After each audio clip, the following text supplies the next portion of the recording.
وہ حق بات کرنے کی کوشش کر رہے ہیں، وہ چاہ رہے ہیں کہ وہ کوئی مسئلے کا حل نکلے، اسی جو حالات پیدا ہوئے ہیں اسی حالات سے کوئی اچھی پیش رفت ہو اور جو آزاد فلسطین ریاست کا قیام عمل میں آئے۔ جی محمد بن سلمان نے کل بھی اور تقریباً کئی بار اس معاملے کو اٹھایا اور کہا ہے کہ فلسطین کا مسئلہ حل ہونا چاہیے، اور عرب ممالک جو ہیں وہ بھی اس کی بات کر رہے ہیں، لیکن اگر ابھی حال فی الحال کے دنوں میں دیکھیں تو ایران صرف دھمکی دے رہا ہے، ترکیہ کی طرف سے کوئی بہت بڑا معاملہ اس میں نہیں اٹھایا گیا، اور اسرائیل نے ایک قدم اٹھاتے ہوئے ترکیہ سے اپنے سفیر کو واپس بلانا شروع کر دیا ہے۔ یہ نیوز ایجنسی کی رپورٹ کے حوالے سے میں بات کر رہا ہوں، اے ایف پی نے ابھی ایک پوری رپورٹ اس پر شائع کی ہے، انہوں نے ٹویٹ بھی کیا ہے، ایکس پر اپنا سوشل میڈیا ہینڈل پہ ڈالا ہے۔ اس پورے معاملے کو آپ دیکھ رہے ہیں کہ اسرائیل بھی حملہ کر رہا ہے، اور حملے کرنے کے ساتھ ساتھ وہ ترکیہ سے اپنے سفیر کو واپس بلا رہا ہے۔ عرب ممالک کیوں اس پر خاموش ہیں؟ عرب ممالک کو خاموش کئی وجوہات ہیں ان کے، میں گزشتہ اپنی بات چیت میں نے اس پر روشنی ڈالی تھی کہ وہ کیوں خاموش ہیں، ان کی کیا مجبوری ہے، بہت ساری اور وہ کیوں، چونکہ ان کے بہت سارے جو تمام جو حکمراں ہیں عرب ممالک کے، ان کے اپنے اپنے مفادات ہیں، سب کے الگ الگ مفادات ہیں، وہاں کے عوام کا رخ، عوام کا رویہ الگ ہے، اور جو حکمراں طبقہ ہے اس کے سوچنے کی لائن الگ ہے بالکل۔ تو یہ تضاد ہے عوام کی سوچ میں، اور حکمراں اپنا مفاد دیکھتے ہیں اور عوام جو ہے وہ فلسطین کا مفاد دیکھ رہی ہے۔ تو اس کی کئی وجوہات ہیں۔ اب ترکیہ سے جہاں تک اپنے سفیر کو واپس بلانے کی بات ہے، ترکیہ کا سٹینڈ بھی سخت ہے غزہ کے معاملے کو لے کر۔ پہلے بھی ترکی بہت فلسطین کے کاؤز کو سپورٹ کرتا رہا، ہمیشہ وہ دیرینہ سپورٹ رہا ہے۔ ترکی بھی اس معاملے میں سپورٹ کیا ہے، زمانے سے ترکی بھی اس معاملے کو لے کے جھیلا ہے۔ ایک زمانے میں فلاٹیلا، ایک اس کا جو امدادی جہاز تھا، اس کو بھی مار گرایا تھا اسرائیل نے بہت، اور بیچ میں کئی بار نرم گرم معاملہ چلتا رہتا ہے، لیکن اس میں اس کا سخت موقف ہے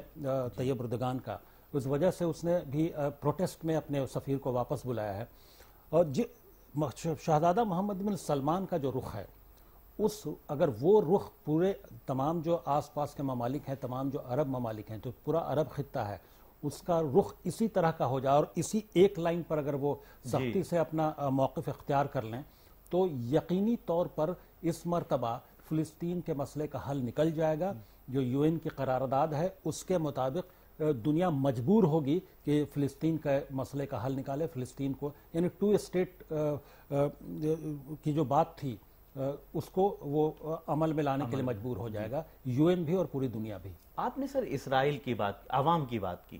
عوام کی اگر بات کریں تو اسرائیل میں بڑے پیمانے پر وزیر اعظم نتنیاہو کے خلاف احتجاج کیا جا رہا ہے۔ وہاں کی میڈیا کا اگر مطالعہ کرتے ہیں اور دیکھتے ہیں تو وہاں پر بھی اسرائیل ان کے وزیر اعظم کے خلاف پورے خبریں شائع کی جا رہی ہیں، اور بڑے پیمانے پر اس طرح کی چیزیں دیکھنے کو مل رہی ہیں۔ کیا اسرائیلی عوام بھی اب چاہتی ہے کہ اس مسئلے کا حل ہو جانا چاہیے؟ نہیں، اسرائیل میں عوام کا ایک بڑا طبقہ ہے جو شروع سے، اور بنیامین نتنیاہو جو وزیر اعظم ہیں ان کی مخالفت کرتا رہتا ہے، ان کی پالیسی کی مخالفت کرتا ہے۔ وہاں بھی اسرائیل میں بھی ایک جو پروگریسو سوچ کے لوگ ہیں، جو پروگریسو طبقہ ہے، وہ جو ہے ہمیشہ مخالفت میں رہا ہے۔ جو اسرائیلیوں میں بھی جو یہودی ہیں وہاں، جو جیوز ہیں، ان میں بھی صہیونی جو موومنٹ ہے، جو زائنزم ہے، اس کے اگینسٹ بہت سارے اسرائیلی ہیں، اور اسی وجہ سے وہ ان کی مخالفت کرتے ہیں کہ اور صرف اسرائیل میں ہی نہیں، امریکہ میں بھی بہت سارے یہودیوں نے وائٹ ہاؤس کے باہر مظاہرہ کیا، اور وہ بھی اسرائیل کی جو جارحیت ہے، اسرائیلی حکومت کی جو جارحیت ہے، اس کے خلاف وہ امریکہ میں بھی آواز اٹھا رہے ہیں، اور وہ یہودی ہی ہیں جو آواز اٹھا رہے ہیں۔ اور بھی دنیا میں بہت ساری جگہوں پہ جو پروگریسو لوگ ہیں، چاہے وہ مسلمان ہوں یا کرسچن ہوں یا دوسرے لوگ ہوں، وہ تمام لوگ آواز اٹھا رہے ہیں، لیکن ساتھ میں جیوز بھی جو یہودی ہیں وہ بھی آواز اٹھا رہے ہیں۔ تو جو پروگریسو طبقہ جو چیزوں کو سمجھتا ہے کہ معاملہ کیا صحیح کیا غلط ہے، تو وہ آواز اٹھانے کی ہمت کرتا ہے۔ اسرائیل کے اندر آواز، اسرائیل کے کئی اخبارات جو ہیں وہ بنیامین نتنیاہو کی پالیسی اور حکومت کی جارحیت کے خلاف لکھ رہے ہیں۔ تو اس سے ایک امید جگتی ہے کہ اچھی سوچ کے لوگ اسرائیل میں بھی ہیں جو پروگریسو سوچ رکھتے ہیں اور جو حق کو حق کہنے کی جرت کرتے ہیں۔ ایک بات اور کریں گے سر کہ 11 اکتوبر کو، گزشتہ 11 اکتوبر کو اسرائیل نے غزہ میں پانی بند کر دیا تھا۔ یہ ہیومن رائٹس واچ کے مطابق میں بات کر رہا ہوں کہ تقریباً 6 لاکھ افراد گندا پانی پینے پر مجبور ہیں۔ یہ جو اسرائیل کے ساتھ کھڑے ہیں، چاہے وہ امریکہ ہو، چاہے برطانیہ ہو یا اور دیگر ممالک ہوں، یہ بالکل کھل کر ساتھ میں کھڑے ہیں، لیکن یہاں انسانیت کیا ان کے اندر سے ختم ہو گئی ہے کہ 6 لاکھ لوگ اگر گندا پانی پی رہے ہیں، پانی پینے کے لیے مر رہے ہیں، کھانا نہیں ہے، تو کیا ان کے اندر انسانیت نہیں ہے؟ یہ کسی بھی انسان کا پانی بند کر دینا، جو بنیادی چیز ہے زندگی کی، سب سے بڑی اور سب سے بنیادی چیز ہے پانی،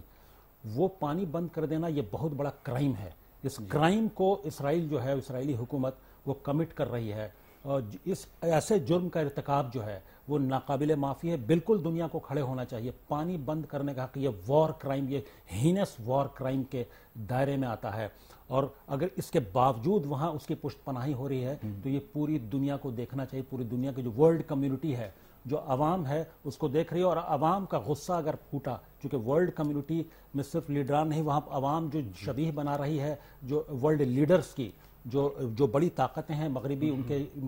ان کے لیے جو غم و غصہ اندر میں ابھر رہا ہے، وہ کہیں لانگ ٹرم میں کہیں دوسرے طرح سے، دوسرے طریقے سے پھوٹ نہ پڑے، اس کے بھی خدشات بہت زیادہ ہیں۔ جی سر،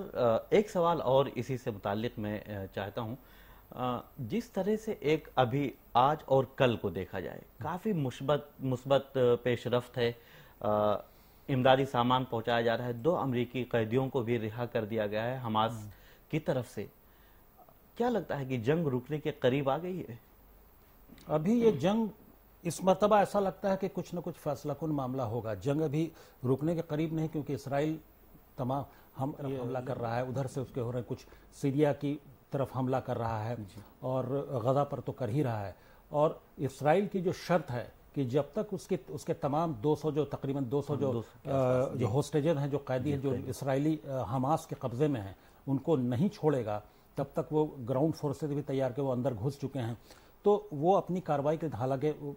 دنیا کی طرف سے، ورلڈ کمیونٹی، ورلڈ لیڈرز کی طرف سے اسرائیل پر دباؤ بھی بننا شروع ہو گیا ہے، اور محمد بن سلمان، شہزادہ محمد بن سلمان کا جو سخت موقف ہے وہ بھی لگتا ہے کہ کچھ کام کر رہا ہے، لیکن اسرائیل بھی، بنیامین نتنیاہو بھی ایسے ماننے والے نہیں۔ وہ کارروائی جاری رکھیں گے، اور کارروائی جاری رکھیں گے تو اسی طرح سے ری ایکشن بھی آئے گا، اور ری ایکشن آئے گا تو یقینی طور پر اس بار ایک امید جگی ہے کہ جو شہزادہ محمد بن سلمان بول رہے ہیں کہ 2 اسٹیٹ سولوشن کی بات ہونی چاہیے اسرائیل کی، کہ وہ فلسطین کا جو آزاد ریاست کے طور پر جو اس کو شکل ملنی چاہیے، امید ہو سکتا ہے کہ ان حالات سے ایک چرننگ کے بعد اس فلسطین کا مسئلہ حل ہونے کی جانب کوئی مطلب ٹھوس قدم بڑھ جائے۔ جی، ہندوستان بھی سر اس موقف کی حمایت کر رہا ہے جو محمد بن سلمان کا ہے، کہ 2 اسٹیٹ کی بات کر رہے ہیں۔ یہی ہندوستان کی طرف سے بھی بات کی جا رہی ہے، وزیر خارجہ کی طرف سے، وزارت خارجہ کا بیان آیا ہے اس پر، اور کہا گیا ہے کہ ہم فلسطین 2 نیشن کی بات انہوں نے کی ہے، 2 ممالک کی بات کی ہے۔ تو کیا وزیر اعظم کی طرف بھی لوگ امید کی نظروں سے دیکھ رہے ہیں؟ کیا وزیر اعظم سے بھی ایسی امید کی جائے کہ اس میں وہ بھی ایک پہل کر سکتے ہیں؟ ایک زمانہ تھا جب پی ایل او کے یاسر عرفات جب ہندوستان میں آتے تھے اور تو ان کا زبردست ویلکم ہوتا تھا، اور اس کے علاوہ ہندوستان جس طرح سے فلسطین کے کاؤز کو سپورٹ کرتا رہا ہے، ٹریڈیشنلی آزادی کے بعد سے ہندوستان پوری طرح سے فلسطین کی حمایت میں کھڑا رہا ہے، اور تو اس لیے یہ امید اب بھی ہے، چونکہ بھارت کا آفیشیل اسٹینڈ یہی ہے کہ وہاں پہ 2 اسٹیٹ سولوشن، یعنی اسرائیل پہلے سے ہی فلسطین کو آزاد ریاست کے طور پر اس کا وجود عمل میں آنا چاہیے، تو ہندوستان کا جو آفیشیل اسٹینڈ ہے، اس لیے اچھی بات ہے، یقینی طور پر بھارت اس کے سپورٹ میں ہے۔ جو بات محمد بن سلمان کر رہے ہیں، بھارت وہی بات کرتا رہا ہے، اور تمام شروع سے کرتا رہا ہے، 1947 کے بعد سے ہی کرتا رہا ہے، یعنی جب سے 1948 کے بعد سے، اور وہی بات مجھے لگتا ہے کہ جو وزیر اعظم نریندر مودی ہے اور ان کی حکومت ہے، اسی اسٹینڈ پر وہ قائم ہے۔ جی سر، وزیر اعظم اسی اسٹینڈ پر قائم ہے، لیکن ایک خدشہ عوام میں پیدا ہو گیا۔ پولیٹیکل پارٹیز کی سیاست الگ ہے، جی جی، جو برسر اقتدار پولیٹیکل پارٹی ہے اور جو باقی اپوزیشن سے، وہ فلسطین کے مسئلے کو لے کر بہت سارا ایسا گڈمڈ ہو گیا ہے کہ